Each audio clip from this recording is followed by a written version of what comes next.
बिस्मिल्लाहिर्रहमानिर्रहीम। अल्लाहुम्मा सल्लि अला सय्यिदिना व मौलाना मुहम्मदिन नबीयिल उम्मी व अला आलिहि व सल्लिमु तस्लीमा। अस्सलाम वालेकुम dear candidates. I am your mentor Mohammed Faizan and Excel Force Personnel from EduSmart, the best coaching academy। और आज के डे 6 में हम इंशाल्लाह लेक्चर नंबर 10 डिस्कस करेंगे। हाँ, लेक्चर नंबर 10 डिस्कस करेंगे और इस लेक्चर का नाम होगा बेटा केमिस्ट्री। लेक्चर नंबर 11 डिस्कस करेंगे जिसका नाम होगा physics. Let's start with chemistry.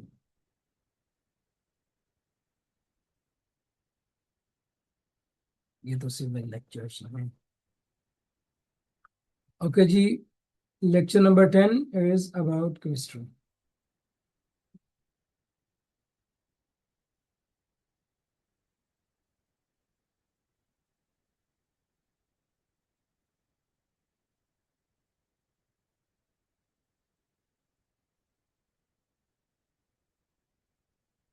Okay, so बेटा आज हमारा डे 6 है FNS 7 days free coaching classes का, और इसमें हम लेक्चर नंबर 10 डिस्कस करेंगे जिसमें केमिस्ट्री एकेडमिक टेस्ट हम इंशाल्लाह प्रॉपरली डिस्कस करेंगे। बहुत सारे कैंडिडेट्स जो फेल होते हैं वो अक्सर आके मुझे एक बात कहते हैं कि सर केमिस्ट्री केमिस्ट्री सर ऐसा सब्जेक्ट था जिसने हमें फेल करवा दिया। किस सब्जेक्ट में? केमिस्ट्री में। और केमिस्ट्री में मैक्सिममली आपका पेपर ऑर्गेनिक में से आता है। ये एक मिथ है। आपका पेपर मैक्सिममली इनऑर्गेनिक में से आता है जिसमें रिएक्शंस के आपने बताने होते हैं प्रोडक्ट्स। यानी कि वो कहते हैं ये दो चीजें हैं, ये आपस में रिएक्ट करेंगी तो कौन सा प्रोडक्ट बनेगा। वो जो प्रोडक्ट बनने वाला अमल है वो इनऑर्गेनिक में ज्यादा होता है, और आपका पोर्शन इनऑर्गेनिक में से भी होता है और ऑर्गेनिक पोर्शन में से भी होता है। आप ये समझ लें इनऑर्गेनिक से तकरीबन 40% आपका पेपर आता है, ऑर्गेनिक में से आपका 60% पेपर आता है। सो अगर आप इनऑर्गेनिक या ऑर्गेनिक को छोड़ते हो, इट मीन्स कि आप अपने टेस्ट के बहुत ही बड़े एक चैप्टर को छोड़ते हो। कंप्लीट केमिस्ट्री का सिलेबस मैं आप लोगों को पहले डिस्कस करवा चुका हूँ। आई थिंक सो 104 टॉपिक्स मैंने आपको बताए थे। केमिस्ट्री के कितने टॉपिक्स मैंने आपको बताए थे लेक्चर नंबर 2 में? अगर यहाँ पे कोई ऐसी लड़की है जिसने लेक्चर नंबर 2 लिया था तो मुझे बताएं लेक्चर नंबर 2 में मैंने केमिस्ट्री के टोटल कितने चैप्टर टॉपिक्स आपको बताए थे? एनीवन?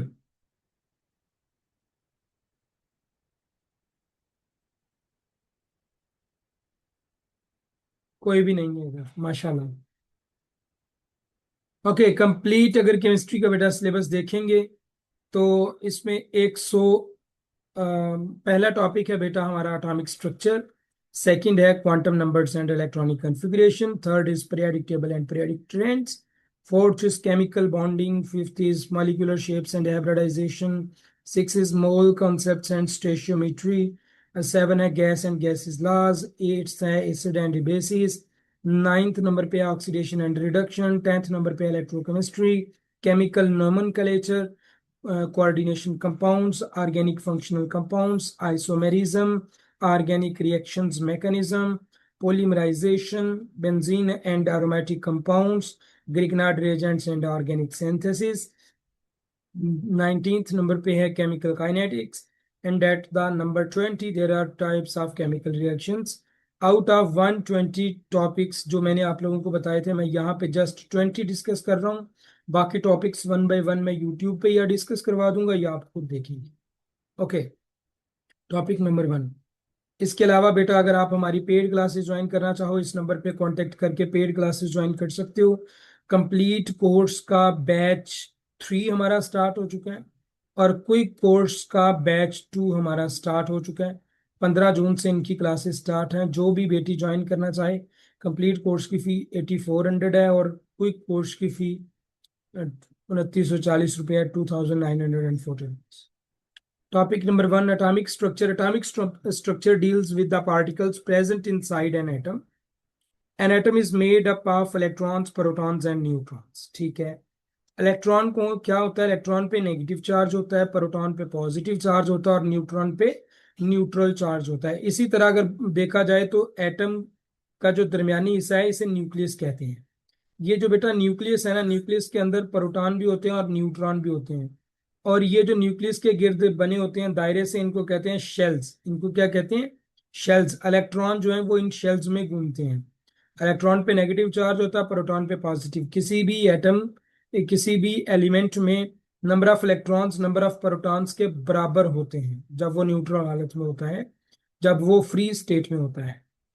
जो एक एटम के अंदर न्यूट्रॉन्स होते हैं ना, वो किसी भी एलिमेंट में डिफरेंट हो सकते हैं। एक ही एलिमेंट में डिफरेंट न्यूट्रॉन्स हो सकते हैं, इसीलिए उस एलिमेंट के फिर क्या बनते हैं? आइसोटोप्स। अगर पूछा जाए आइसोटोप्स डिफर किस तरह से होते हैं, तो आइसोटोप्स नंबर ऑफ न्यूट्रॉन्स की वजह से डिफरेंट होते हैं किसी भी एटम के। Okay. Bohr's model explain that. Bohr model कहता है कि इलेक्ट्रॉन जो है ना फिक्स्ड एनर्जी लेवल्स में या सेल्स में न्यूक्लियस के इर्द गिर्द घूमते रहते हैं, जो मैं अभी आपको बता के आया हूँ। Practice MCQs. Electron has, electron पे नेगेटिव चार्ज होता है, प्रोटॉन पे पॉजिटिव चार्ज होता है, न्यूट्रॉन न्यूट्रल होता है, या नो चार्ज भी आप कह सकते हो, या आप जीरो चार्ज भी कह सकते हो। डिपेंड्स अपॉन द ऑप्शंस जो पेपर में आएंगे। न्यूक्लियस कंटेन्स, न्यूक्लियस में प्रोटॉन्स भी होते हैं और न्यूट्रॉन्स भी होते हैं, ये मैं आप लोगों को बता चुका हूँ। और ये पेपर में कई दफा क्वेश्चन पूछा गया है कि न्यूक्लियस में प्रोटॉन्स भी होते हैं और न्यूट्रॉन्स भी होते हैं। Bohr model is related to fixed energy levels, chemical reactions only, acids, polymers. Right option is alpha, that जो इलेक्ट्रॉन है वो फिक्स्ड एनर्जी लेवल्स या शेल्स में घूमते रहते हैं।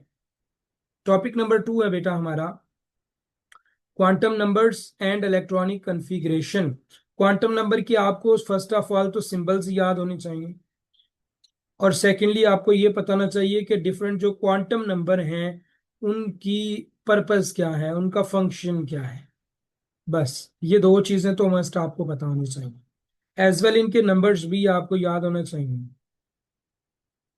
अच्छा जी, quantum number describe the position energy of an electron in an atom. Electron की एनर्जी या पोजीशन को डिस्क्राइब करने के लिए क्वांटम नंबर बेटा यूज किए जाते हैं। There are only 4 quantum numbers जो हम पढ़ेंगे।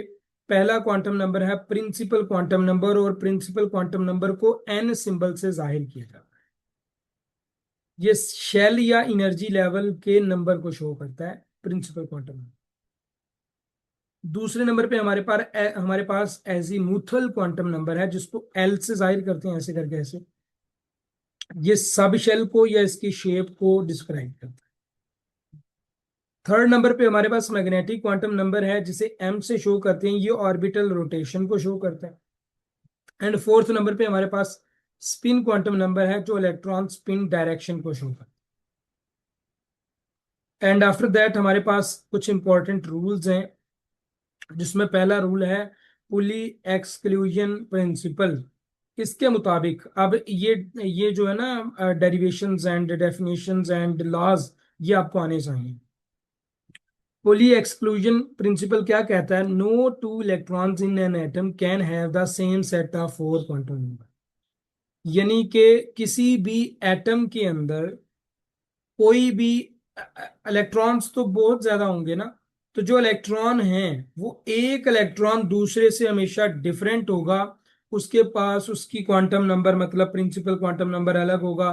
कोई पहले शेल में होगा, कोई दूसरे शेल में होगा, कोई किसी सब शेल में होगा, कोई किसी सब शेल में होगा। किसी की शेप गोल होगी, किसी की शेप चपटी होगी। सो कोई भी एक एटम के अंदर दो इलेक्ट्रॉन्स सेम नहीं हो सकते, उनके चारों के चारों क्वांटम नंबर डिफरेंट डिफरेंट। ठीक है, चार क्वांटम नंबर दो इलेक्ट्रॉन्स के लिए सेम नहीं हो सकते एक ही एटम के अंदर। और एक हुन्स रूल है। हुन्स रूल क्या कहता है? Electron first occupy orbital singly before pairing. Electrons जो है वो पहले ऑर्बिटल पे अपना कब्जा जमाते हैं, देन पेयर करते हैं। ओके। प्रैक्टिस एमसीक्यूज की बेटा बात करें। Principal quantum number is represented by principal quant से। एजीमुथल क्वांटम नंबर क्या बताता है? सब शेल की शेप बताता है। Spin quantum number is represented by S. Spin quantum number S से जाहिर किया जाता है। Pauli exclusion principle states that electron move in a circle only. No two electrons have same four quantum number, तो यही हमारा राइट ऑप्शन। ठीक। Hund's rule is about pairing after single filling. Topic number 3 is periodic table and periodic trend. ये जो trends है ना, ये paper में 2020, 21, 22, 23 में तो बहुत ज्यादा पूछेंगे। Okay, the periodic table arranges elements according to atomic number and properties. जो मॉडर्न पीरियाडिक टेबल है ना, मॉडर्न पीरियाडिक टेबल में एलिमेंट्स को एटॉमिक नंबर की बुनियाद पे जो है ना वो अरेंज किया गया in the groups and in the rows. जो था ओल्ड पीरियाडिक टेबल, या जिसे हम मेंडलीव का पीरियाडिक टेबल कहते थे, उसमें एटॉमिक मैस की या मैस नंबर के हिसाब से अरेंज किया गया। ठीक है, ये चीज याद रहेगी। जो ओल्ड एटॉमिक नंबर था, हाँ जी, आप लड़कियां कह रही हैं सर जो आपने टॉपिक बताए थे, कोई 170, कोई 107, कोई 120 बता रही हैं, 164 टॉपिक थे। और आपको पता क्यों होगा? क्योंकि आपने तैयारी करनी ही नहीं। ये तो मैं पागल हूं ना जो इतने सारे टॉपिक्स आप लोगों को बताए, आपने तो तैयारी नहीं करनी। ओके, टॉपिक हम जो डिस्कस कर रहे थे, पीरियोडिक टेबल का डिस्कस कर रहे थे। सबसे पहले हमारा बेटा मॉडर्न पीरियोडिक टेबल है। मॉडर्न पीरियोडिक टेबल में एटॉमिक नंबर की बुनियाद पे एलिमेंट्स को अरेंज किया गया है in the groups and in the rows. Groups कौन से होते हैं? ये नीचे को जो होते हैं ये ग्रुप्स हैं, ये रोज हैं जो हॉरिजॉन्टल लाइंस हैं। ठीक है। और ओल्ड जो पीरियोडिक टेबल था, जिसे हम मेंडलीव का पीरियोडिक टेबल भी कहते थे, उसमें एटॉमिक मास की बेस पे एलिमेंट्स को अरेंज किया गया था। अब हम इंपॉर्टेंट पीरियोडिक ट्रेंड्स को बेटा पढ़ लेते हैं। पहला ट्रेंड है एटॉमिक रेडियस का। एटॉमिक रेडियस क्या करता है? Generally decrease across a period and increase down the group. Atomic radius क्या करता है? डिक्रीज होता है पीरियड में, पीरियड्स में डिक्रीज होता है, और ग्रुप में इंक्रीज होता है। पीरियड्स कहते हैं हॉरिजेंटल लाइंस को, इधर इंक्रीज होता है एटॉमिक रेडियस, डिक्रीज होता है। और अगर नीचे की जानिब हम जाएं तो इंक्रीज होता है एटॉमिक रेडियस, यानी कि आप ये समझ लें कि एटम का साइज नीचे ग्रुप्स में आते हुए बढ़ता है, हॉरिजेंटल लेफ्ट टू राइट जाते हुए कम होता है। उसके बाद बेटा आयोनाइजेशन एनर्जी आ गई। आयोनाइजेशन एनर्जी पीरियड में इंक्रीज करती है, ग्रुप में डिक्रीज करती है। इलेक्ट्रोनेगेटिविटी पीरियड में इंक्रीज करती है, ग्रुप में डिक्रीज करती है। Electron affinity, in energy change when atom gains an electron. इसकी डेफिनेशन है shielding effect, inner electrons reduce nuclear attraction on outer electrons. बेटा आप आ जाते हैं प्रैक्टिस एमसीक्यूज पे। Modern periodic table is based on atomic mass, atomic number, neutron number या molecular mass. तो मॉडर्न पीरियोडिक टेबल मैंने बोला है atomic number.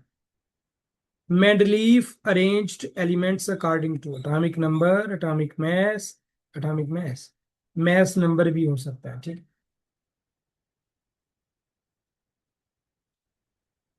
Atomic radius generally decrease across a period.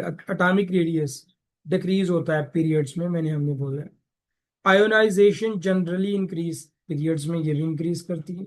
Electronegativity का मतलब क्या है? Ability to attract shared electron, shared electron को अट्रैक्ट करना इलेक्ट्रोनेगेटिविटी कहलाता है। Topic number 4 is very important, this is about chemical bonding.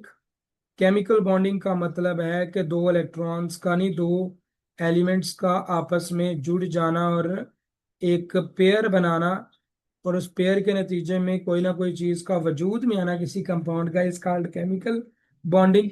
अगर हम टाइप्स ऑफ बॉन्ड्स बेटा पढ़ें तो इसकी तो एग्जांपल्स बड़ी दफा पूछी गई हैं।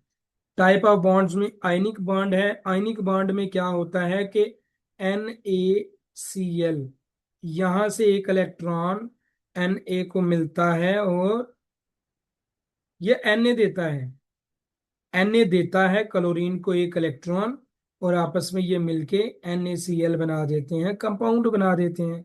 तो इसमें Na यानी सोडियम से एक इलेक्ट्रॉन क्या होता है? क्लोरीन को मुकम्मल शेयर हो जाता है, ट्रांसफर हो जाता है। इसे हम कहते हैं, जिसमें मुकम्मल इलेक्ट्रॉन ट्रांसफर हो जाए, आयनिक बॉन्डिंग। Na प्लस भी आयन होता है, क्लोरीन नेगेटिव भी आयन होता है। ठीक हो गया। तो आयन्स आपस में मिलते हैं आयनिक बॉन्डिंग बनाने। कोविलेंट बॉन्ड में क्या होता है, कोविलेंट बॉन्ड में इलेक्ट्रॉन शेयर किया जाता है, ट्रांसफर नहीं होता। तो म्यूचुअल शेयरिंग ऑफ इलेक्ट्रॉन की वजह से कोविलेंट बॉन्ड बनता है। कोऑर्डिनेट कोविलेंट बॉन्ड क्या होता है, पेयर ऑफ इलेक्ट्रॉन डोनेट होता है। किसी एक एटम, कोई एक एटम NH4+ आई थिंक सो आयन है जो कोऑर्डिनेट कोविलेंट बॉन्ड देता है।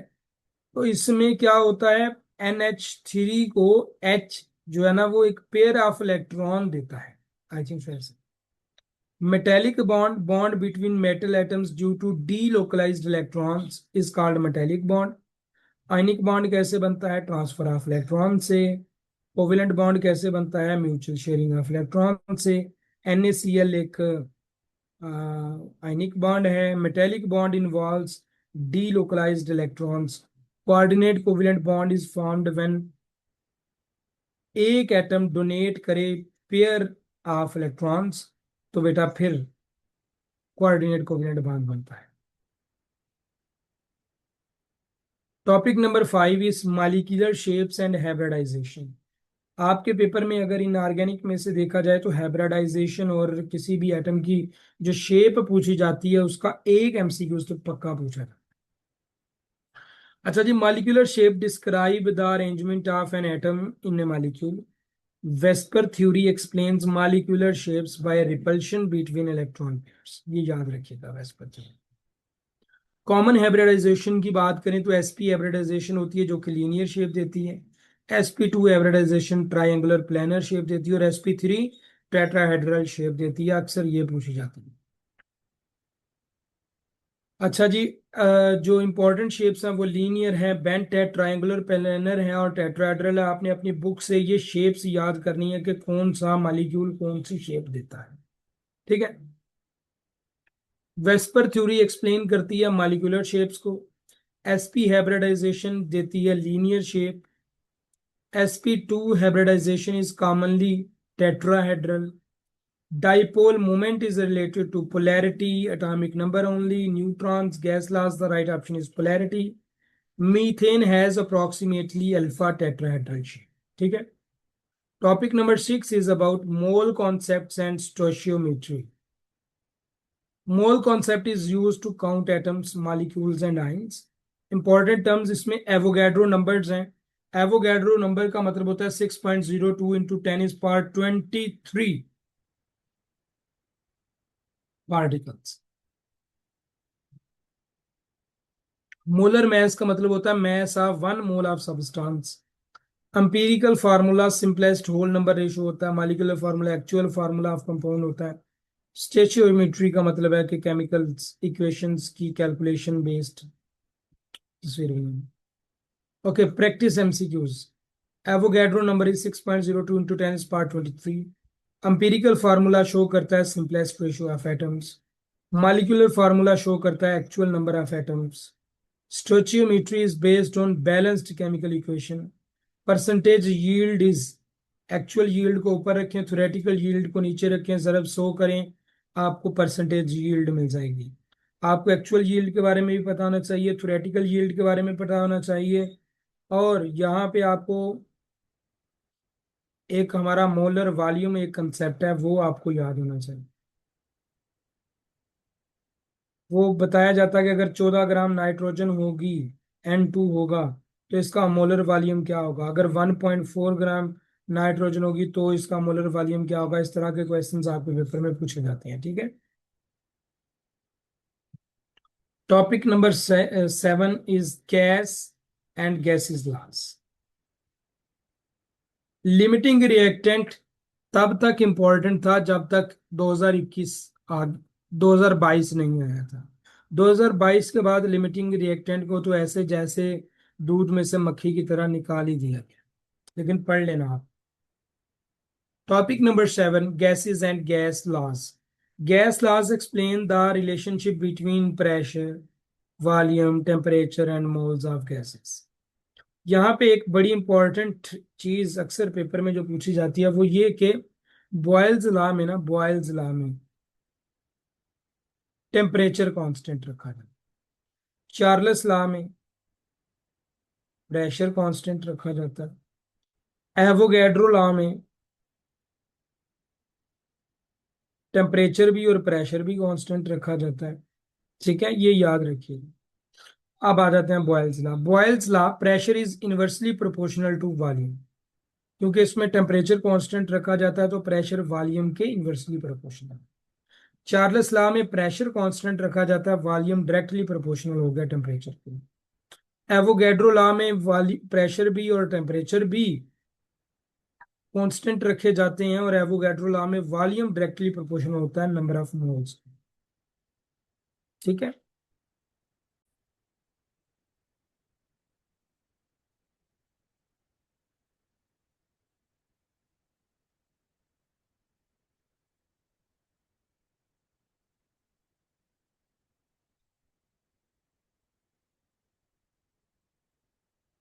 बेटा अल्लाह पाक आप लोगों को कामयाब करे, मेरी यही दुआ है।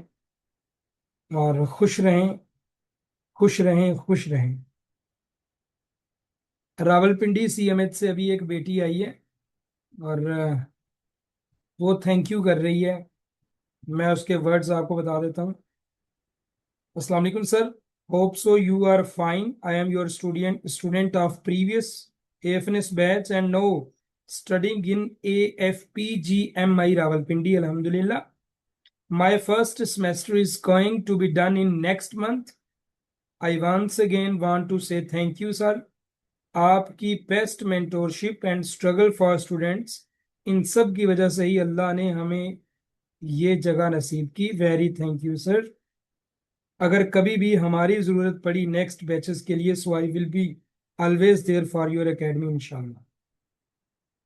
थैंक यू बेटा।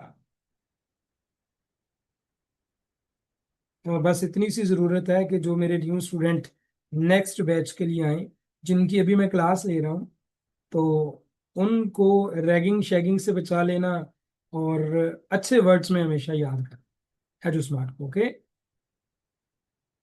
अगर किसी का कोई क्वेश्चन है तो अभी मैं पूछ सकता हूँ। अगर किसी बेटी का कोई क्वेश्चन है, क्योंकि मैं कभी भी अपने किसी स्टूडेंट को खुद मैसेज नहीं करता, हालांकि मेरे पास नंबर सेव हैं सबके, सब कुछ सेव है, लेकिन मैं कभी किसी को खुद मैसेज नहीं करता। अगर आपका कोई ऐसा क्वेश्चन है अभी के लिए जो आप पूछना चाहो, तो मैं उससे पूछ सकता हूँ। 5 सेकंड आपके पास। एक, दो, तीन, चार, पांच। मतलब देर इज नो क्वेश्चन जो आप पूछना चाहो इस बेटी से। सिलेक्टेड है, इकरा कादिर नाम है। ठीक है सर, हमने पहले ही एकेडमी ज्वाइन कर ली और फी भी पे कर दी, लेकिन आपके चैनल का अब पता लगा। मैं क्या बोलूं, लेक्चर होगा अभी, वो नेट का थोड़ा इशू हो गया था।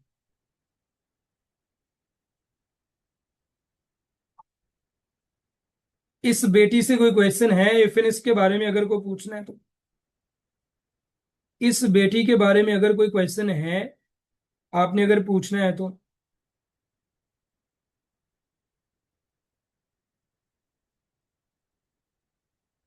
चलें जी, अल्लाह पाक आप लोगों को मजीद कामयाब कीजिए।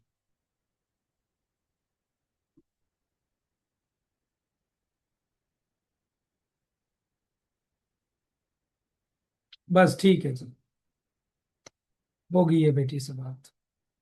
आपका कोई क्वेश्चन? अच्छा, लाइव क्लास में बैठे हुए एफएनएस के बारे में कोई क्वेश्चन ही नहीं है, जहां आपने एफएनएस में, और आपका एफएनएस के बारे में क्वेश्चन ही कोई नहीं है। माशाल्लाह, माशाल्लाह, वाह। ये तो मैंने पहली क्लास देखी है ऐसी, जिसका एफएनएस में जाना और एफएनएस के बारे में क्वेश्चन ही कोई नहीं है।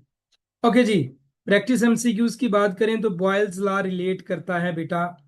Boils law is related with pressure and volume. Yes, pressure and volume, क्योंकि इसमें temperature constant. Charles law relate with volume and temperature. Yes, volume and temperature, क्योंकि इसमें प्रेशर कांस्टेंट होता है। Ideal gas equation PV is equal to nRT, ये ideal gas equation है। Real gases deviate from ideal behaviour at जो real gases है वो deviate करती हैं आइडियल बिहेवियर से at high pressure and low temperature. Question number 5, Avogadro's law relate volume with number of moles. Next हमारे पास topic number 8 है acid and basis. ये तो मैं आप लोगों को इतनों इतनों सा पढ़ा रहा हूँ, सीधी सी बात है। मैं आपको ओरिजिनली बता रहा हूँ कि ये बिल्कुल टॉपिक आपको इतनों इतनों सा पढ़ा रहा हूँ, और उनमें से भी ये कि इन टॉपिक्स में से जो एमसीक्यूज कभी कभी पहले आ चुका है वो एमसीक्यूज इधर रिपीट हो रहे हैं। बाकी इन टॉपिक्स को इन डिटेल तो मैं स्टडी आपको नहीं करवा सकता कि एक ही दिन में मैं 20 टॉपिक स्टडी करवा दूं। हाँ, कंप्लीट कोर्स में जो बच्चियां होंगी वो स्टडी करेंगी। कंप्लीट कोर्स में अभी इंग्लिश के लेक्चर्स ले रही हैं बेटियां, आप उनसे पूछ सकती हैं, आप कम्युनिटी में मैसेज करें कि इंग्लिश के लेक्चर कैसे हुए हैं, सर ने कैसे दिए हैं, तो आपको पता चलेगा कि यस, डीपली हमने स्टडी किया एकेडमी को। Okay, acid and basis. इस अभी हमारा वर्बल नॉन वर्बल खत्म हुआ है और हम एकेडमिक की तरफ अभी आए हैं। इंग्लिश के जस्ट 3 लेक्चर्स हुए हैं अभी जस्ट कंप्लीट कोर्स की, लेकिन विद इन अ मंथ इंशाल्लाह मैंने उनका एकेडमिक इंशाल्लाह फेंक देना साइड पे। Okay, acid and bases. Acid and bases are important chemical substance theories. Arrhenius theory: acids produce H plus ions in water, bases produce hydroxyl ions in water. Acids जो है वो हाइड्रोजन आयंस वाटर में produce करते हैं Arrhenius theory के मुताबिक, और basis जो है वो हाइड्रोक्सिल आयंस प्रोड्यूस करते हैं। ब्रोंस्टर ल्यूरी थ्योरी क्या कहती है कि ब्रोंस्टर लोरी थ्योरी ये कहती है एसिड प्रोटॉन डोनेट करते हैं, बेस प्रोटॉन एक्सेप्ट करते हैं। लेविस थ्योरी क्या कहती है एसिड बेसिस के बारे में? वो कहती है कि एसिड इलेक्ट्रॉन पेयर एक्सेप्ट करते हैं, बेसिस डोनेट करते हैं इलेक्ट्रॉन पेयर। अब आगे पीएच एंड पीओएच। याद रखना बेटा, पीएच एक होती है पीओएच। ये बेसिकली हाइड्रोजन आयंस है और ये बेसिकली हाइड्रोक्सिल आयंस है। दोनों की न्यूट्रल वैल्यू 7 होती है, दोनों की न्यूट्रल वैल्यू 7 होती है। अगर पीएच 7 से कम हो, यानी 6, 5, 4, 3, 2, 1, तो ये बेसिकली एसिड होता है। और अगर पीएच 7 से ज्यादा हो, 8, 9, 10, तो ये क्या होती है? ये बेस होती है, ये याद रखिए। इसी तरह पीयूएच का मामला ये है, अगर पीयूएच ज्यादा होगी 8, 9, 10, तो वो एसिड होगा, और अगर पीयूएच कम होगी 6, 5, 4, तो ये बेस होगी। पीएच और पीयूएच, जो मैं अब आपको मेन चीज बताने लगा हूं, इनका मजमुआ 14 होता है। अगर आप इनको जमा करो ना 14, मतलब फर्ज करो आपको एक क्वेश्चन आ गया, उन्होंने कहा कि एक एटम है जिसकी पीएच जो है ना वो है 6, तो पीओएच मालूम करो। तो आपको पता होना चाहिए पीएच और पीओएच दोनों को जमा करके क्या आता है। ये क्वेश्चन कई दफा पेपर में पूछा गया है, तो आपको हर चीज बेटा मैं करवाता हूं। पीएच 6 है, पीयूएच क्या होगी आपको पता होना चाहिए। इन दोनों को जमा करके 14 बनता है, मतलब 6 में हम कितने जमा करेंगे? 14 आएगा, 8, तो पीयूएच इसकी 8 होनी चाहिए। सिंपल, आपको ताकि ज्यादा कोई फार्मूलाज लगाने की जरूरत ना रहे, ठीक है, सिंपल। ओके जी, आर्हीनियस बेस प्रोड्यूस करती है हाइड्रोक्सिल आयंस। ब्रोंस्टेड एसिड क्या कहता है? वो प्रोटॉन को डोनेट करता है। पीएच 7 से लेस होगी तो एसिड होगा, पीएच 7 होगी तो न्यूट्रल होगा। प्योर वाटर जो है ना, प्योर वाटर, उसकी पीएच 7 होती है, ठीक है।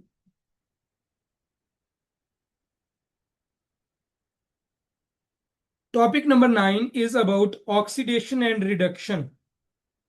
रिडॉक्स रिएक्शन बेसिकली इसका टॉपिक है। मैंने जो आपको 164 टॉपिक्स केमिस्ट्री के बताए हैं, अगर आपने वो कर लिए होंगे तो आपको रिडॉक्स रिएक्शंस का पता हो। Redox reactions involve oxidation and reduction. Oxidation क्या होती है? लॉस ऑफ इलेक्ट्रॉन या इंक्रीज इन ऑक्सीडेशन नंबर। अब याद रखना, लॉस ऑफ इलेक्ट्रॉन का मतलब ही ये होता है कि ऑक्सीडेशन नंबर का इंक्रीज करना, और गेन ऑफ इलेक्ट्रॉन का मतलब ही ये होता है कि ऑक्सीडेशन नंबर का डिक्रीज करना। ऑक्सीडेशन नंबर अगर डिक्रीज हो रहा है तो रिडक्शन हो रही है, ऑक्सीडेशन नंबर इंक्रीज हो रहा है तो ऑक्सीडेशन हो रही है। ऑक्सीडेशन का मतलब क्या होता है? Loss of electron. रिडक्शन का मतलब क्या होता है? Gain of electron. Oxidation number increase होता है कब? जब ऑक्सीडेशन हो रही है। ऑक्सीडेशन एंड रिडक्शन अकर करती है at a place at same time होती है टुगेदर। रिडॉक्स रिएक्शन में ऑक्सीडेशन भी होती है, रिडक्शन भी होती है और इलेक्ट्रॉन ट्रांसफर होता है। टॉपिक नंबर 7 की बेटा अगर हम बात टॉपिक नंबर 10 की अगर हम बेटा बात करें तो इलेक्ट्रोकेमिस्ट्री इसका टॉपिक है।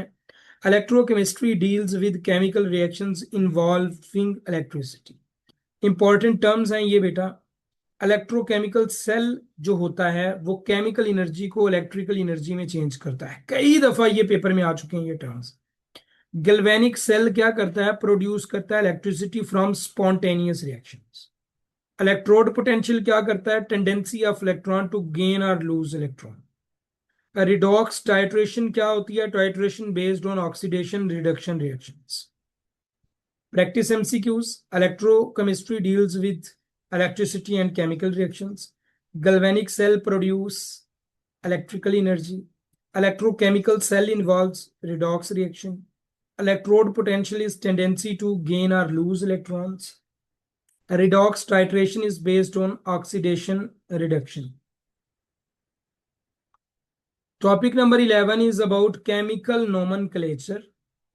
और इसके जो chemical nomenclature means naming chemical compounds according to rules IUPAC names. कभी कभी एक आध MCQs DI खान में, DG खान में, पनुआकिल सेंटर में, हैदराबाद सेंटर में और कोयटा सेंटर में कभी कभी ये MCQs आता IUPAC में।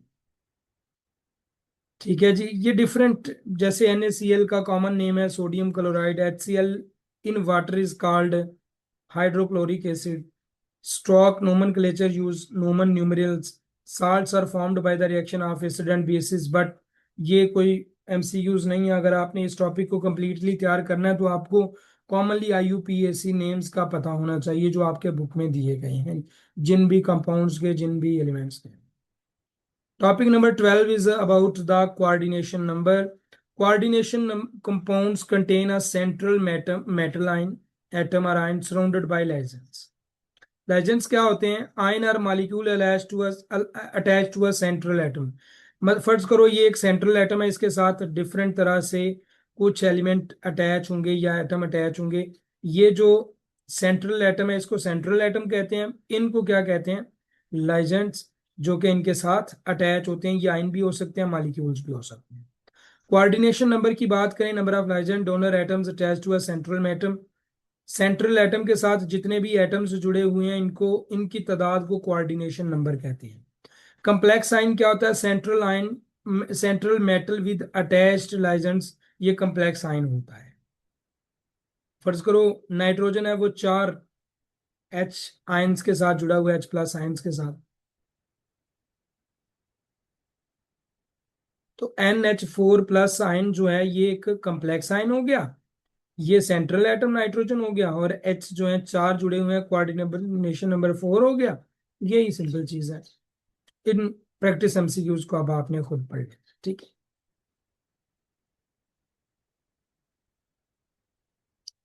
नेक्स्ट 10 मिनट के बाद हमारी क्लास होगी, उसमें हम टॉपिक नंबर 13 डिस्कस करेंगे। 10 मिनट के बाद दोबारा से क्लास।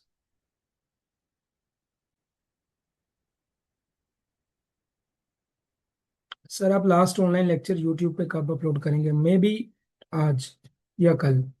टाइम नहीं है भाई, टाइम बिल्कुल नहीं है। टाइम बिल्कुल नहीं है। वाइफ मायके गई हुई है, आज उन्हें लेने जाना है, टाइम नहीं है। अच्छा, आपका जो भी क्वेश्चन है आप पूछ लें। सर एक ऐसी एडवाइस जो रेफरेंस की प्रिपरेशन में बहुत काम आए।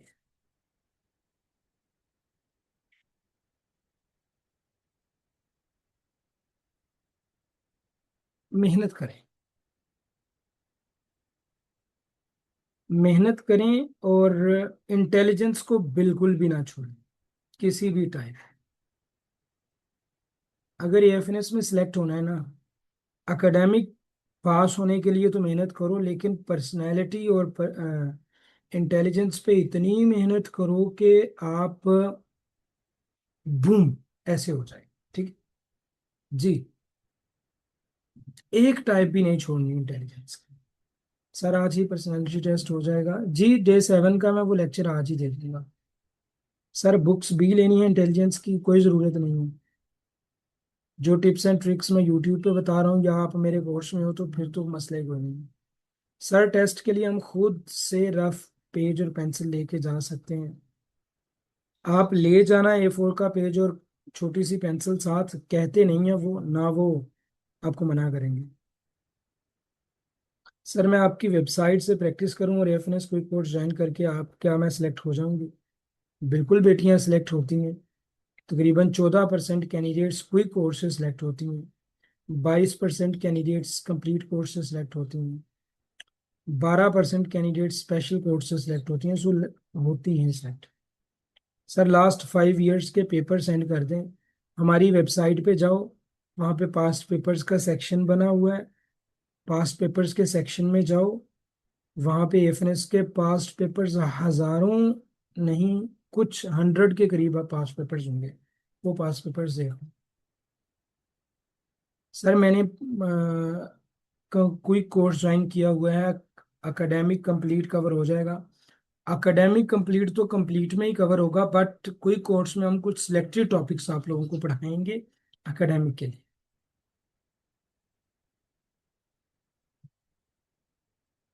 सर आपकी वेबसाइट से पीडीएफ डाउनलोड नहीं होते।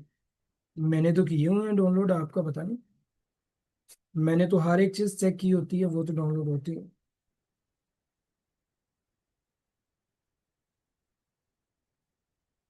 ओके, आई थिंक सो आपका यही क्वेश्चन है।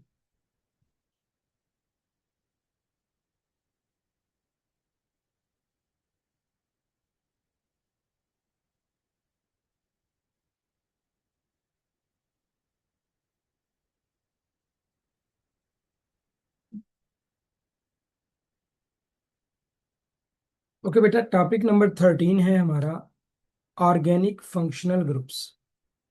Functional groups are specific groups of atoms that determine the properties and reactions of organic compounds. अब ये जितनी चीजें लिखी हुई हैं, alcohols, aldehydes, ketones, carboxylic acids, esters, amines, halides, ethers, nitriles, organic acids, मुझे नहीं पता, इनके फंक्शनल ग्रुप भी आपको आने चाहिए। ये बनते कैसे हैं, प्रिपेयर कैसे होते हैं, ये सारी चीजें, ये भी आपको पता आना चाहिए। ठीक है। प्रैक्टिस एमसीक्यूज, अल्कोहल का फंक्शनल ग्रुप OH है। कार्बोक्सिलिक एसिड का फंक्शनल ग्रुप COH है। एल्डिहाइड का फंक्शनल ग्रुप CHO है। अमाइंस के अंदर नाइट्रोजन होता है। Esters are commonly known for fruity smells. Topic number 14 is isomerism. Isomerism क्या होता है? सेम मॉलिक्यूलर फॉर्म होता है कंपाउंड्स का, लेकिन स्ट्रक्चर डिफरेंट होता है। Molecular formula same, structure different हो तो वो दोनों जो है ना कंपाउंड्स एक दूसरे के आइसोमेरिज्म कहलाते हैं। ठीक है। टाइप्स इसकी, स्ट्रक्चरल आइसोमेरिज्म है, जियोमेट्रिकल आइसोमेरिज्म है, ऑप्टिकल आइसोमेरिज्म है, सिस ट्रांस है, डिसस्ट, ये सारी आइसोमेरिज्म है। आपने बेटा अपनी बुक, टेक्स्ट बुक में जाना है, वहां से आपने जियोमेट्रिकल आइसोमेरिज्म और सिस ट्रांस आइसोमेरिज्म की दो दो एग्जांपल्स हैं। ये दोनों दोनों एग्जांपल्स आपने दिए। ठीक है। कंपाउंड्स के नाम याद रखने। Isotones, isomers have same molecular formula, molecular formula same, structure different. अच्छा जी। Question number 2, structural isomerisms differ in structure, molecular formula, number of protons, isotope, structure. cis trans isomerism is a type of geometrical isomerism. Question number 4 is optical isomerism is related to plane polarized light. Question number 5, enantiomers are non-superimposable mirror images. Topic number 15 is organic reaction mechanism.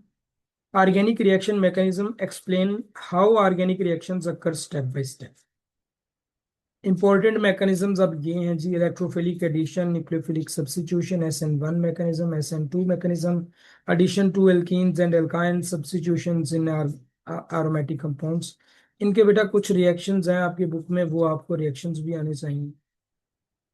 Electrophile is electron loving species, neutron loving species, water only, matter only. The right option is alpha, electron loving species. Nucleophile is nucleus loving, electron rich species, proton only, neutron only, gas only. The right option is alpha, nucleus loving. SN1 reaction usually involves carbocation intermediate. SN2 reactions occur in one step. Alkenes commonly undergo addition reactions. Alkenes जो है ना ये addition reactions देती हैं commonly. Topic number 16 is about polymerisation. Polymerisation क्या होती है?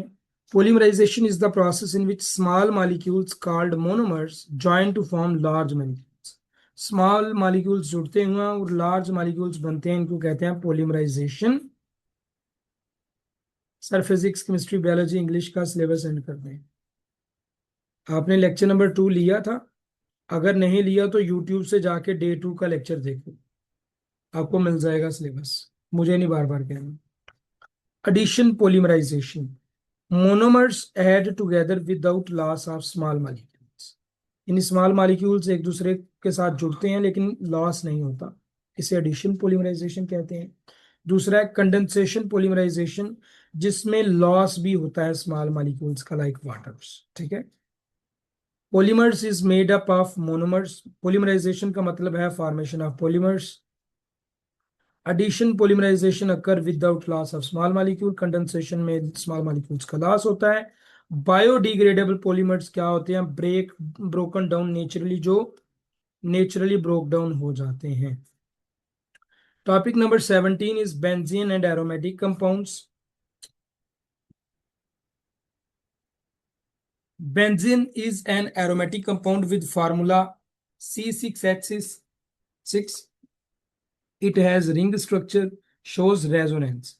अब आपको पता होना चाहिए बेंजीन रेजोनेंस शो करती है, ये कितनी दफा पेपर में आ चुका है, कितनी दफा।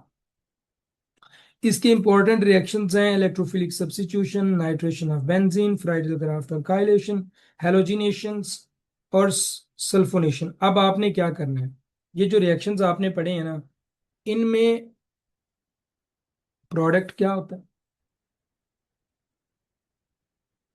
और रिएक्टेंट क्या होते हैं, और सबसे ज्यादा जो इंपॉर्टेंट है वो क्या है कि किसकी मौजूदगी में, presence of which catalyst used in this reaction. मतलब फ्राइडल क्राफ्ट अल्काइलेशन में कौन सी कैटालिस्ट यूज होती है। नाइट्रेशन ऑफ बेंजीन का बेसिकली जो प्रोडक्ट है हजारों दफा पेपर में पूछा जा चुका है। हेलोजिनेशन में कौन सी कैटालिस्ट यूज होती है। सल्फोनेशन में क्या होता है। अच्छा जी, aromatic compounds are stable due to delocalised electrons. हजारों दफा ये क्वेश्चन पेपर में आ चुका है। Formula benzene C6H6। Benzene mainly undergo electrophilic substitution, हजारों दफा पेपर में आ चुका है। Nitration of benzene introduce nitro group. Benzene stability is due to resonance. Friedel Crafts alkylation is related to alkylation या acylation of benzene. Important. Organic का अगर सबसे इंपॉर्टेंट चैप्टर देखना होगा तो ग्रीगनार्ड के कम से कम 8 रिएक्शंस हैं आपके पेपर में, किसी भी चले जाओ, सिंध में चले जाओ, पंजाब में चले जाओ, फेडरल में चले जाओ, ग्रीगनार्ड रिजेंट के 8 रिएक्शंस हैं। 8 रिएक्शंस में कभी कभी 6 रिएक्शन भी एक एक पेपर में पूछे गए हैं जी। ग्रीगनार्ड रिएजेंट के 6 रिएक्शंस भी एक एक पेपर में पूछे गए हैं। Grignard reagents are important reagent used in organic synthesis. Grignard reagent का फार्मूला RMGX है। They are highly reactive used to form carbon carbon compounds. General formula RMGX हम पढ़ चुके हैं। Grignard reagent contain magnesium, sodium only, calcium only, iron, magnesium, Mg है ना। Grignard reagent are used in organic synthesis. Grignard reagent is highly reactive, helps to form carbon carbon bonds. इधर वो MCQs कोई भी नहीं है, वो क्या करते हैं, ग्रीगनार्ड रिएजेंट प्लस अल्कोहल के साथ अगर रिएक्ट करेगा तो क्या बनेगा। सिंपल, सीधे सीधे रिएक्शंस वो आपको बताते हैं और आपने उन रिएक्शंस का प्रोडक्ट बताना होता है। तो ग्रिगनार्ड रिएजेंट वाले जितने भी रिएक्शंस हैं वो आपने याद करने। Topic number 19 is about chemical kinetics. Chemical kinetics is the study of rate of reactions and factors affecting it. Study of rate of reactions, chemical kinetics. यही MCQs कई दफे पेपर में आ चुके हैं। Important terms: rate of reactions, rate law, first order, second order, activation energy, collision theory. सबसे important इसमें है जी activation energy. और ये जो फैक्टर इफेक्ट करते हैं रेट ऑफ रिएक्शन, टेम्परेचर ज्यादा होगा रेट ऑफ रिएक्शन ज्यादा होगा, कंसंट्रेशन अगर रिएक्टेंट्स की ज्यादा होगी रेट ऑफ रिएक्शन ज्यादा होगा, सरफेस एरिया ज्यादा होगा रेट ऑफ रिएक्शन ज्यादा होगा, अगर कैटलिस्ट डालेंगे रिएक्शन में रिएक्शन तेज हो जाएगा। नेचर ऑफ रिएक्टेंट्स पे भी इफेक्ट करते हैं रेट ऑफ रिएक्शन को। Chemical kinetics studies rate of reaction, catalyst speeds up the reaction, activation energy ये आप देखना, minimum energy required for reaction is called activation energy. Important है।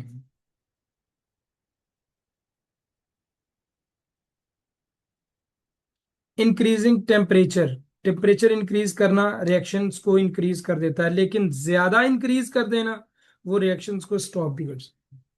कोलिजन थ्योरी क्या कहती है? Reaction rate by particle collisions. Topic number 20 types of organic reactions. पहला reaction है बेटा एडिशन रिएक्शन, दूसरा substitution reaction, addition elimination reaction, rearrangement reaction, free radical reactions. But आपने इन सब को छोड़ के जो रिएक्शंस मैं बता रहा हूं वो याद रखना है। पहले रिएक्शंस ग्रिगनार्ड के जितने भी है ना वो सारे आपको आने चाहिए, ग्रिगनार्ड रिएजेंट के। दूसरे रिएक्शन बेंजीन के जितने भी है ना, फिनोल कैसे बनता है, नाइट्रोबेंजीन कैसे बनती है, जितने भी अल्काइल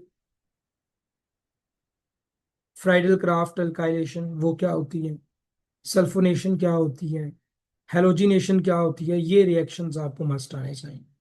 तीसरा alcohol, alcohol to primary secondary tertiary aldehydes and ketones. Aldehyde और कीटोन्स के जितने भी रिएक्शंस है ना ये आपको आने चाहिए कि सेकेंडरी अल्कोहल कैसे बनता है, प्राइमरी टर्शरी अल्कोहल कैसे बनता है, एल्डिहाइड्स क्या है, फॉर्मल्डिहाइड्स क्या है, कीटोन्स कौन सा अल्कोहल देते हैं, ये आपको बताना चाहिए। इसके बाद अल्कोहल्स को, कीटोन्स को, एल्डिहाइड्स को डिटेक्ट करने के लिए कुछ टेस्ट आपके बुक में दिए गए हैं, वो टेस्ट आपको पता होना चाहिए। तीसरे नंबर पे हमारे जितने भी एल्कीन्स अल्काइंस हैं, एल्कीन अल्काइन नहीं, हमारे जितने भी क्या बोलते हैं, पीरियोडिक टेबल में चले जाओ, पीरियोडिक मेटल्स हैं, फर्स्ट ग्रुप की मेटल है, सेकंड ग्रुप की मेटल है, उन सब के अलग अलग नाम हैं। इनके रिएक्शन जिसमें ऑक्सीडेशन होती है, जो पीरियोडिक टेबल के जितने भी एलिमेंट्स हैं ना, मतलब मेटल्स हैं, नॉन मेटल्स हैं, आपको ये पता होना चाहिए मेटल्स कौन से रिएक्शन देती हैं, कौन से रिएक्शन नहीं देती, नॉन मेटल्स कौन से रिएक्शन देती हैं, कौन से रिएक्शन नहीं देती। मेटल्स जो जो रिएक्शन देती हैं जिसमें कुछ इंपॉर्टेंट लगे, लाइक कुछ वाइट प्रेसिपिटेट बनाती हैं, वाइट पीपीटी, कुछ रेड प्रेसिपिटेट बनाती हैं, ये आपको पता होना चाहिए कौन से रिएक्शंस हैं। और कौन से रिएक्शन नॉन मेटल्स के नहीं होते, किन चीजों के साथ नहीं होते, ये भी इंपॉर्टेंट है, ये भी पेपर में आता है।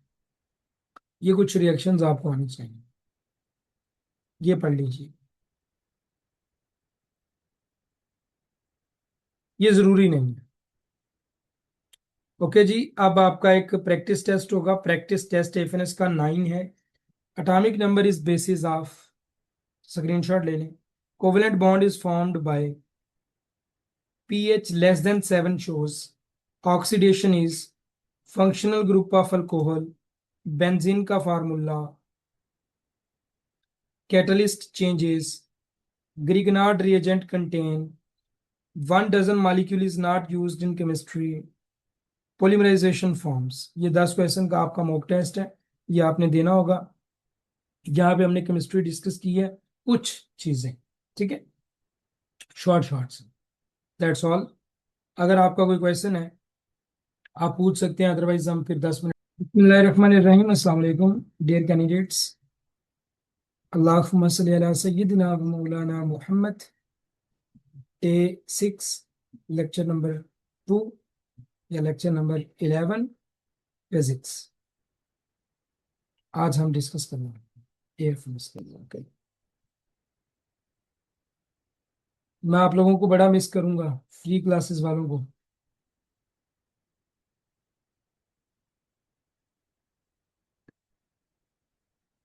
लिटरली बहुत मिस करूंगा, क्योंकि तुसी हर रोज मेरे सिर दर्द लाते हो, हर रोज। आपको पढ़ाना ज्यादा पड़ता है और आपकी वजह से सर में दर्द होना स्टार्ट हो जाता है हर रोज। फिर इसके बाद मेरे से काम ही कोई नहीं होता। तो मैं आज के बाद आप लोगों को मिस करना स्टार्ट करूंगा। आज के बाद आपसे मुलाकात होगी, अगर आप पेड कोर्स ज्वाइन करेंगे तो पेड कोर्स की क्लास में मुलाकात होगी। अगर पेड कोर्स नहीं ज्वाइन करोगे तो ऑब्वियसली फिर एजू स्मार्ट चैनल यूट्यूब तो आपने सब्सक्राइब किया होगा, वहां पे मुलाकात होगी। अगर वहां पे नहीं मुलाकात होगी तो टिकटॉक ज्वाइन किया होगा, वहां पे मुलाकात होगी। वहां पे नहीं मुलाकात होगी तो मोहम्मद फैजान के नाम से यूट्यूब चैनल है, जो अभी मैंने कल ही रिसेंट बनाया, कल एक वीडियो डाली है उस पर, about the social issues and solutions. तो वहां पे मुलाकात होगी। अगर वहां पे नहीं मुलाकात होगी तो कम अज कम अगर आप FBRANF ASF में जाना चाहोगे तो एजू स्मार्ट प्लस चैनल पे मुलाकात होगी। अगर एजू स्मार्ट प्लस चैनल पे मुलाकात नहीं होगी तो आप हो सकता है मेरे व्हाट्सएप ग्रुप कम्युनिटी या व्हाट्सएप चैनल पे होंगे। अगर वहीं वहां पे भी नहीं मुलाकात होगी तो ये जगह आप जरूर देखेंगे कि अगर तुसी मैनू किते फॉलो नहीं ना किया, मैं फिर भी किते ना किते आ जाना है। और ये याद रखिएगा, ਤੁਹਾਡੇ ਬੱਚੇ ਹੋ ਜਾਣੇ ਨੇ। ਤੁਹਾਡੇ ਬੱਚੇ ਹੋਣ ਤੋਂ ਬਾਅਦ ਉਹਨਾਂ ਨੇ FNS ਚ ਅਪਲਾਈ ਕਰਨਾ, ਆਰਮੀ ਨੇਵੀ 에ਅਰ ਫੋਰਸ ਵਿੱਚ, ਤੇ ਉਹਨਾਂ ਨੇ ਵੀ ਸਰ ਫੈਜ਼ਾਨ ਕੋਲ ਹੀ ਤਿਆਰੀ करनी है, भी मैं ਤੁਹਾਨੂੰ ਦੱਸ ਦਿਆਂ। ये मैं आपको बता दूं कि आपके बच्चे हो जाएंगे, वो बड़े हो जाएंगे, मैं बूढ़ा हो जाऊंगा, लेकिन मैं FNS पे मौजूद रहूंगा, एजू स्मार्ट चैनल पे मौजूद रहूंगा। आपके बच्चे भी इस चैनल से तैयारी करेंगे। ठीक हो गया? तुसी मैं ਤੁਹਾਨੂੰ ਭੁੱਲਣ नहीं देंगा, but I will miss you every. Okay, so आज का बेटा chapter number 6 and lecture number 11। मैंने आज तक फ्री कोर्स इतना लंबा नहीं दिया जितना लंबा ये हो। नेक्स्ट ईयर 2027 में जो फ्री कोर्स होगा वो इतना लंबा नहीं होगा, मैं इसको शॉर्ट कर दूंगा, लेकिन दूंगा तो जरूर। ठीक है सर जी, एडा लंबा प्लान याद रखिए। मेरा एक माइंडसेट है, शॉर्ट प्लान बना के उनमें सक्सेस हासिल करने से अच्छा है, ये मेरे लिए है, कि एक लंबा प्लान बनाओ और उसमें बार बार फेल हो जाओ, बार बार फेल हो जाओ। ये मेरा एक माइंडसेट है कि शॉर्ट प्लान नहीं मैं बनाता। प्लान शॉर्ट नहीं होना चाहिए कि शॉर्ट प्लान बनाओ उसमें सक्सेस मिल जाए। प्लान हमेशा लंबा हो और उसमें बार बार फेल होने का जो मजा है ना, आय हाय हाय, आप तो फिर सोच ही नहीं सकते कैसा मजा है। Lecture number 11 is about physics for FNS academic test. आज बेटा कंप्लीट फिजिक्स का सिलेबस, मैंने इसके भी 104 टॉपिक्स आप लोगों को बताए हुए हैं। लॉज ऑफ मोशन आज हम डिस्कस करेंगे, kinematics, work, energy and power, Newton's laws, gravitation, thermodynamics, waves and sound, light reflection and refraction, electrostatics, current, electricity, magnetism, electromagnetic induction, electromagnetic waves, modern physics, fluids, rotation, motion. और 17वें number पे last पे मैं आपको बताऊंगा कि numerical कौन से चैप्टर में से आपके पेपर में ज्यादातर न्यूमेरिकल्स आते हैं। न्यूमेरिकल में आपको लास्ट वाले चैप्टर नंबर 17 में, ये टॉपिक नंबर 17 में बताऊंगा कि न्यूमेरिकल आपको कहाँ से है। ओके जी, topic number 1 is about laws of motion. Motion means change in position of a body with respect to time. Time के साथ जब बॉडी अपनी पोजीशन चेंज करती है, इट मीन्स बॉडी मूव कर रही है। Laws of motion explain how object move and how force affect their motion.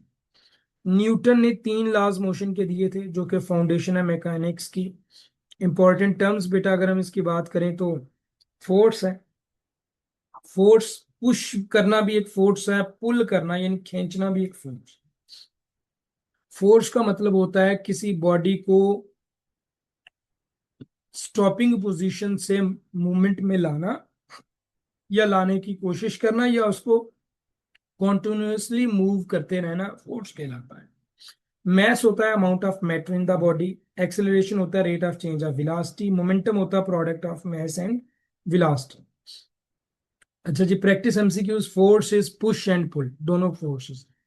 Force का ऐसा यूनिट न्यूटन होता है बेटा, और momentum is equal to momentum mass and velocity के इक्वल होता है। Acceleration means rate of change of velocity.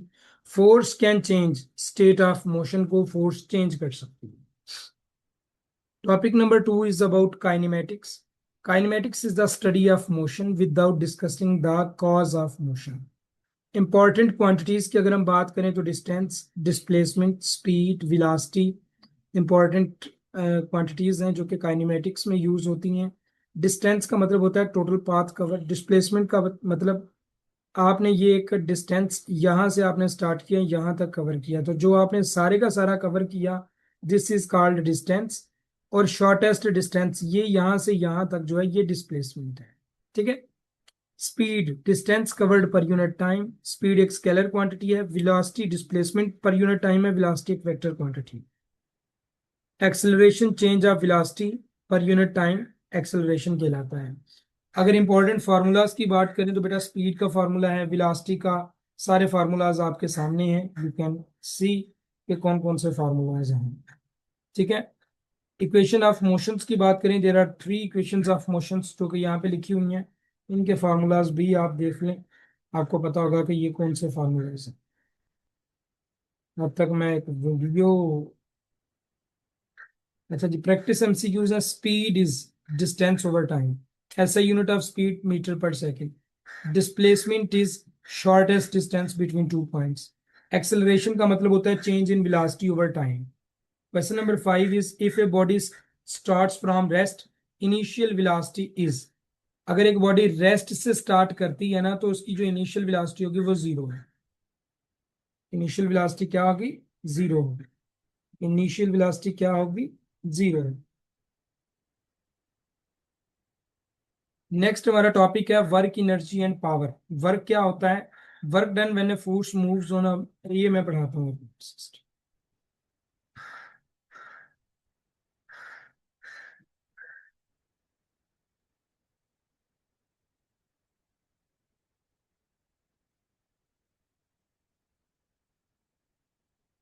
Okay जी। Okay.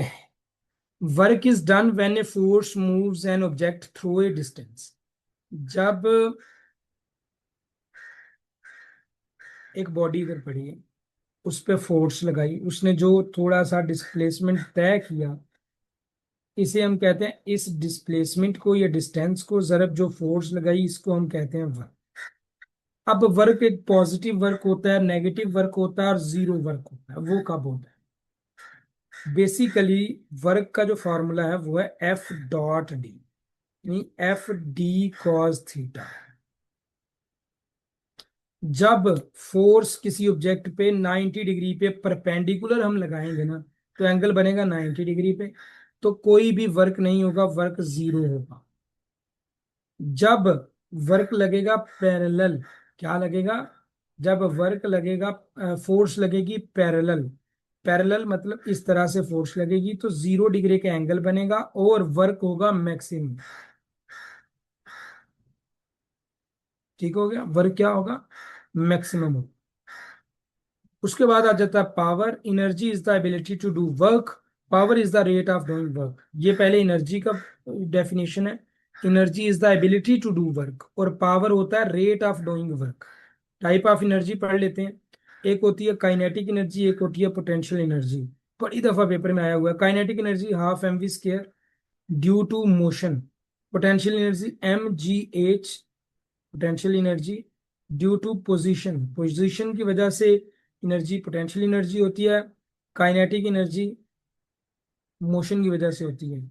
और हमेशा याद रखना कि potential energy plus half kinetic energy, इन दोनों एनर्जी को अगर हम प्लस करेंगे तो ये बेसिकली एनर्जी ही, जो टोटल एनर्जी है वो बन जाए। ठीक है। Practice MCQs, work is equal to force multiply by distance, और इसका original formula F dot d या एफ डी कॉस थीटा, ये याद रखिएगा, बड़ी दफा ये यूज होगा, न्यूमेरिकल भी आ सकता है। SI unit of work is joule, power is work over time, पर पावर का ऐसा यूनिट वाट होता है। Energy due to motion kinetic, और energy due to position potential energy. Topic number 4 is about बेटा Newton laws of motion. Newton के basically 3 laws हैं। पहला law हम देखते हैं जी, a body remains at rest and in uniform position unless acted upon by an external position. मतलब एक बॉडी अगर एक कांस्टेंट स्पीड के साथ मूव कर रही है तो वो कांस्टेंट स्पीड के साथ ही मूव करती रहेगी जब तक उसके ऊपर कोई बैरोनी फोर्स अमल नहीं करती, तब तक। ठीक है, ओके।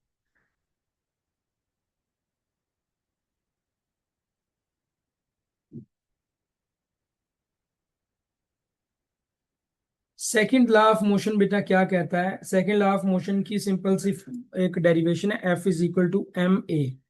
ठीक है जी, force is equal to mass multiply by acceleration. और थर्ड लॉ कहता है हर एक्शन का एक रिएक्शन होता है। Practice MCQs, Newton first law is also called law of inertia, thousand of times ये पेपर में आ चुका है एमसीक्यूज। न्यूटन सेकंड लॉ क्या कहता है? F is equal to M a. SI unit of force is Newton. Action and reactions are equal and opposite. Third law of motion ये कहता है inertia depends upon mass.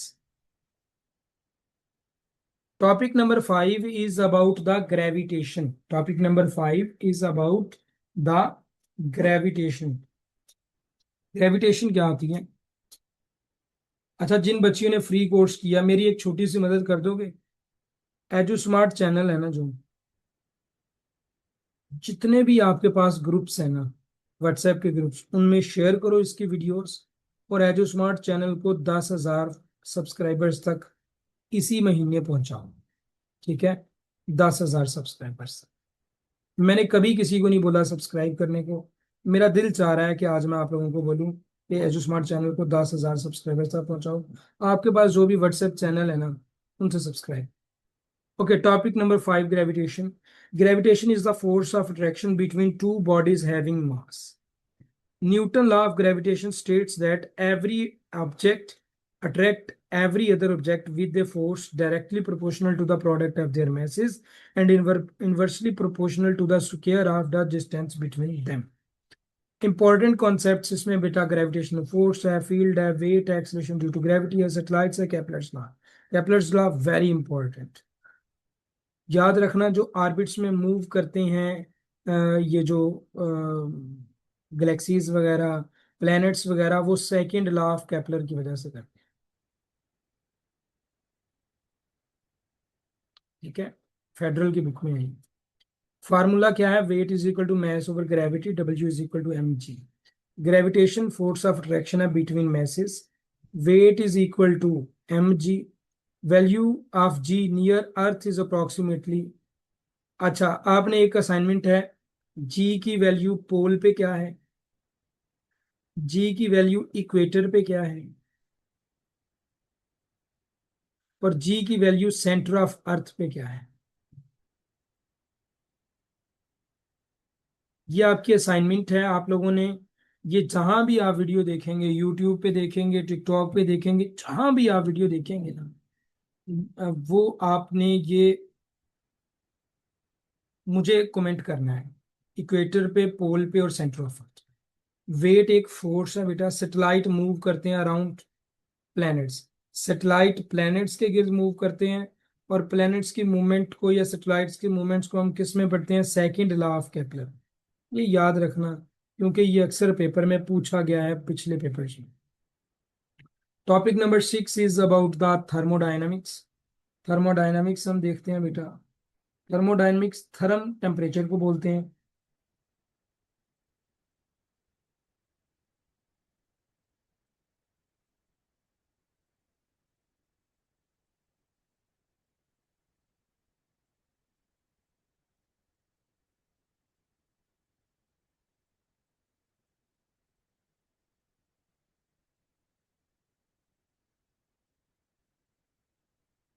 Okay, thermodynamics, thermodynamics is about the study of heat, temperature and energy transfer. Important concepts इसमें बेटा जो हैं, ये जो concept होते हैं ना, ये बेसिकली आपने याद करनी है, इनकी डेफिनेशंस वगैरह। हीट, टेम्परेचर, मेरे पास यकीन करें टाइम नहीं है, अदरवाइज मैं आपको एक एक टॉपिक ऐसे पढ़ाऊं जैसे पढ़ाने का हक है, लेकिन due to the shortage of time and obviously फिर डिफरेंस आ जाएगा। Heat, temperature, internal energy, specific heat capacity, latent heat, heat transfer, entropy, इनकी डेफिनेशंस आपको आनी चाहिए। बारिश आ गई है माशाल्लाह। हीट ट्रांसफर के तीन अमल होते हैं बेटा, एक कंडक्शन होता है, एक कन्वेक्शन होता है, एक रेडिएशन होता है। अगर मेरे पास 1000+ कैंडिडेट्स एफएनएस के अभी, मतलब कि मुझे बोलें या मेरी कम्युनिटी में हूं, तो मैं आपको एक एक टॉपिक हर रोज यूट्यूब पे पढ़ाना स्टार्ट कर दूं, बेशक 2 साल इस कंप्लीट हो। कंडक्शन, सॉलिड्स में जो हीट ट्रांसफर होती है वो कंडक्शन होती है। लिक्विड्स एंड गैसेस में जो होती है हीट ट्रांसफर वो कन्वेक्शन होती है। और रेडिएशन विदाउट मीडियम जो होती है, जैसे हमारे पास सन से लाइट आ रही है तो वो रेडिएशंस की शक्ल में आ रही है, ठीक है, तो इसे हीट ट्रांसफर कहते हैं, जिसमें मीडियम की जरूरत ना हो। लॉज ऑफ थर्मोडायनेमिक्स है, पहला फर्स्ट लॉ है, सेकंड लॉ है। फर्स्ट लॉ क्या कहता है कि एनर्जी ना तो खत्म होती है ना बनती है, बस एक फॉर्म से दूसरी फॉर्म में चेंज होती है। सेकंड लॉ क्या कहता है कि हीट नेचुरली फ्लो करती है हॉट बॉडी से कोल्ड बॉडी की तरफ। थर्मोडायनेमिक्स जो है ना वो डील करता है हीट एंड एनर्जी के साथ। हीट ट्रांसफर सॉलिड्स में जो होती है वो कंडक्शन के जरिए होती है। Heat transfer through liquids and gases convection के थ्रू होती है। Heat from sun reaches earth by radiations. First law of thermodynamics is based on conservation of energy. ये याद रखिएगा, first law of thermodynamics is about based on conservation of energy. Topic number 7 is about waves and sound. A wave is a disturbance that transfer energy from one place to another place. Waves जो होती हैं वो energy को transfer करती हैं एक place से दूसरी प्लेस की तरफ, ये याद रखने वाली चीज है। टाइप्स ऑफ वेव, पहली वेव की वेव ट्रांसवर्स वेव्स हैं। Particles vibrate perpendicular to the direction of wave. ये याद रखिएगा, जिसमें परपेंडिकुलर का वर्ड आ जाता है ना, अक्सर पेपर में लोग भूल जाते हैं। जिसमें पार्टिकल परपेंडिकुलर होते हैं डायरेक्शन ऑफ वेव के, वो ट्रांसवर्स होती है। जिसमें पैरेलल होते हैं वो लॉन्गिट्यूडनल वेव्स, ठीक है। और मुझे भी ये याद नहीं रहता था, अक्सर सेकंड ईयर में तो मैंने पता कहाँ कहाँ कैसे याद रखा हुआ था। पैरेलल में एल आता है और एल की बेस पे लॉन्गिट्यूडनल, परपेंडिकुलर में एल कम आते हैं और वो हो गया ट्रांसवर्स। मैंने इस तरह से याद रखा हुआ। वेव टर्म्स हैं इसमें बेटा, आपको ये सारी वेव टर्म्स आनी चाहिए, wavelength, frequency, amplitude, time period, speed, इसकी डेफिनेशन और यूनिट भी आपको आनी चाहिए, पढ़ लेना। साउंड वेव्स क्या होती हैं? साउंड एक लॉन्गिट्यूडनल वेव है और इसको मीडियम की जरूरत होती है। ये अलग से क्यों लिखा हुआ है? क्योंकि ये तकरीबन हर साल पेपर में आता है कि साउंड वेव्स लॉन्गिट्यूडनल वेव्स हैं, वेव ट्रांसफर करती हैं एनर्जी को। साउंड वेव लॉन्गिट्यूडनल वेव है। Sound can not travel through vacuum, क्योंकि इसे मीडियम की जरूरत होती है। Frequency is measured in hertz. Doppler effect is change in apparent frequency. Doppler effect वाला टॉपिक पूरा रीड करना, इसमें एक रेड शिफ्ट है, एक ब्लू शिफ्ट है, ये दोनों आपको आने चाहिए। रेड शिफ्ट क्या होता है, ब्लू शिफ्ट क्या होता है। Topic number 8 is about light, reflection and refraction. Light क्या होती है? लाइट एक फॉर्म ऑफ एनर्जी है जो चीजों को देखने के लिए हम यूज करते हैं। Reflection, reflection is the bouncing back of light from a surface. Refraction, bending of light refraction कहलाता है, bouncing back of light reflection कहलाता है। Important concept, mirror, lens, Snell's law, total internal refraction, dispersion, optical instrument. Lens वाले जितने numericals हैं ना, जितने short short, वो सारे आप पाने चाहिए, और स्नेल्स लॉ वाले। बारिश आ गई है, वाईफाई उड़ जानी है, जल्दी पढ़ लेते हैं। रिफ्लेक्शन का मतलब होता है बाउंसिंग बैक ऑफ लाइट। क्या होता है? Bouncing back of light. Refraction का मतलब होता है बेंडिंग ऑफ लाइट। लेंस क्या होता है? लेंस रिफ्रैक्ट करते हैं लाइट को। डिस्पर्शन का मतलब होता है splitting of white light. Microscope is optical instrument. Topic number 9, electrostatics. Electrostatics deals with the electric charges at rest.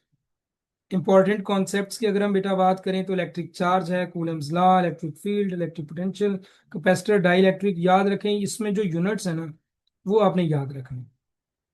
Coulomb's law, force between two charges is directly proportional to the product of the charges q1 q2 and inversely proportional to the square of distance.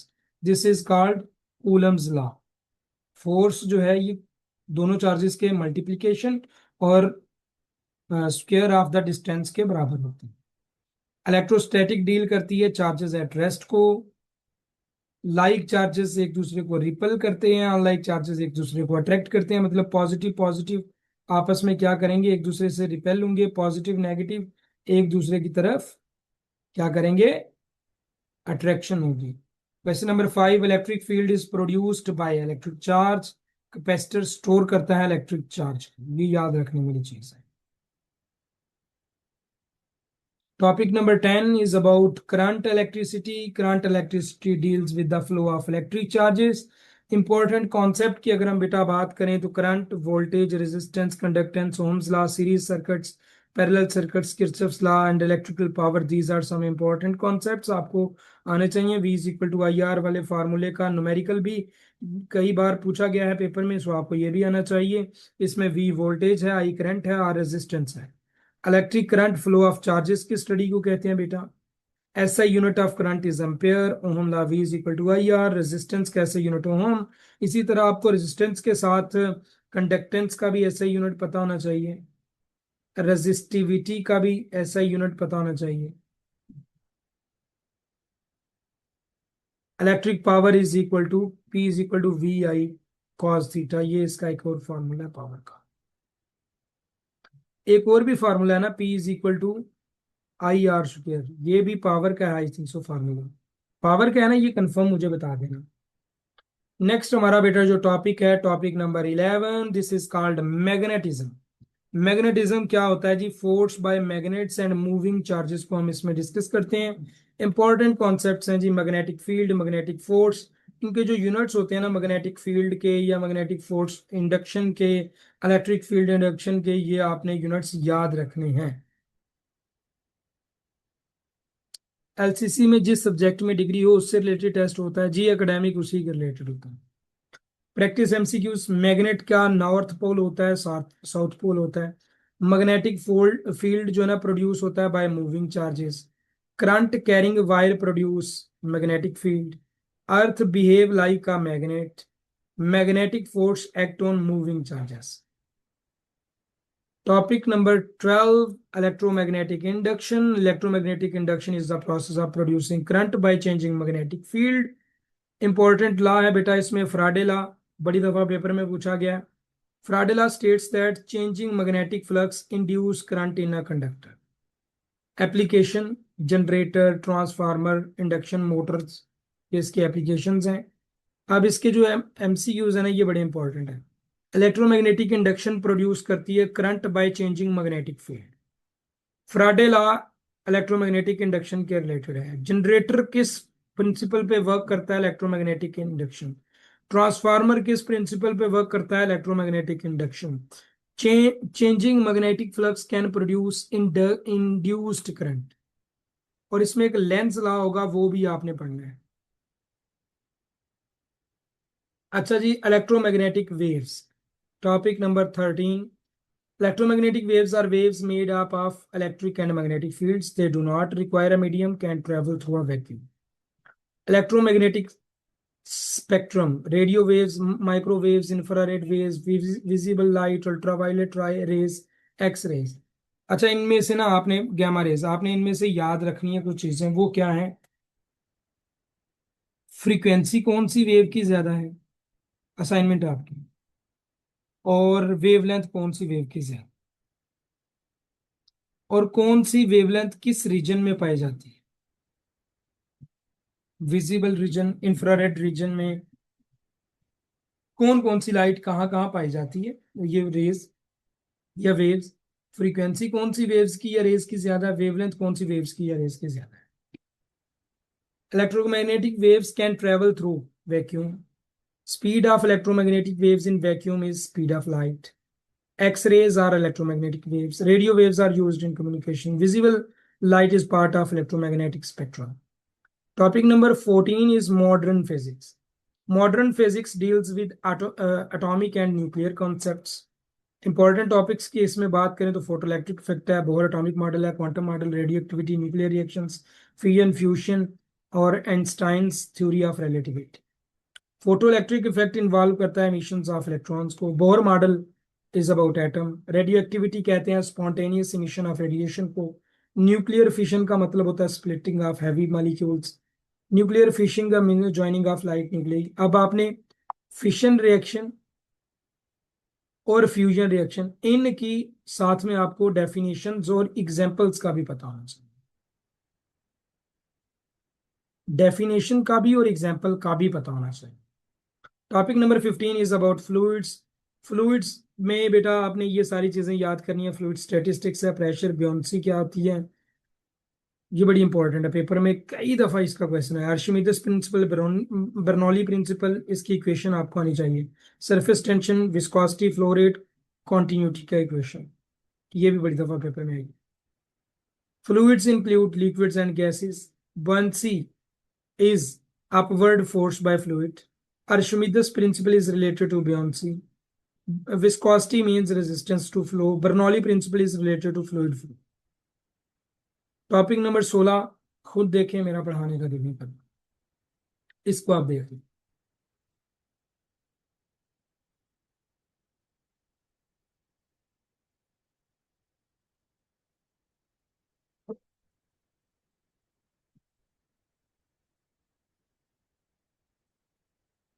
ये बेटा आपका FNS practice test 10 है, जो आपने comment box में इनके reply देनी है। SI unit of force, formula of ohm law, sound can not travel through, heat transfer through solids is, gases exchange in lungs occur is, kinetic energy depends upon, electromagnetic waves can travel through, generator work on which principle, nuclear fission क्या होता है, buoyancy क्या है। ये बेटा हमारा physics का lecture था जो हमने आज डिस्कस किया। अब हमारा रह गया पर्सनैलिटी टेस्ट का लेक्चर। पर्सनैलिटी टेस्ट का लेक्चर मैं कल पढ़ाऊंगा डे 7 पे, और बहुत जबरदस्त किस्म का लेक्चर होगा। उसके लिए टाइम निकाल लेना, हो सकता है मैं 7 बजे वो लेक्चर दूं।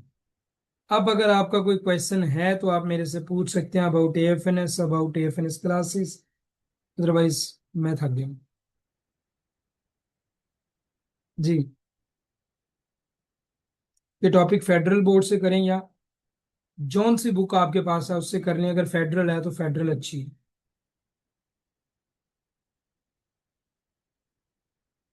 बेटा अगर आपने पेड क्लासेस को ज्वाइन करना है ना, 0306689220 हमारा नंबर है, उस पर कांटेक्ट करें, क्लासेस की डिटेल लें और ज्वाइन। अच्छा, दूसरी बात, अब कुछ कैंडिडेट्स कहेंगी सर हमने तो किसी और सर की क्लासेस ज्वाइन कर ली हैं। ओके, अगर आपने कर ली हैं, अगर वो इंस्ट्रक्टर आपको अच्छा पढ़ा रहा है तो आप उसी इंस्ट्रक्टर से पढ़ते रहें, उसी से गाइडेंस लेते रहें। अगर वो इंस्ट्रक्टर आपको अच्छा नहीं पढ़ा रहा तो कम से कम उसे बोलें कि सर हमें अच्छा पढ़ाएं। अगर वो फिर भी अच्छा नहीं पढ़ाता तो इस चीज के पीछे ना रहें कि अब आपने फी पे कर दी हुई है और आप उस एकेडमी में हैं। अगर कोई और इंस्ट्रक्टर अच्छा लगता है तो उसकी कोई मिन्नत समाजत करके, कोई उससे फी थोड़ी बहुत कम करवा के उसके पास पढ़ने चले जाओ। ठीक है। अच्छा, अगर फिर भी आपको लगे कि आपने दूसरा इंस्ट्रक्टर भी गलत ज्वाइन कर लिया तो फिर मैं क्या बोल सकता हूँ।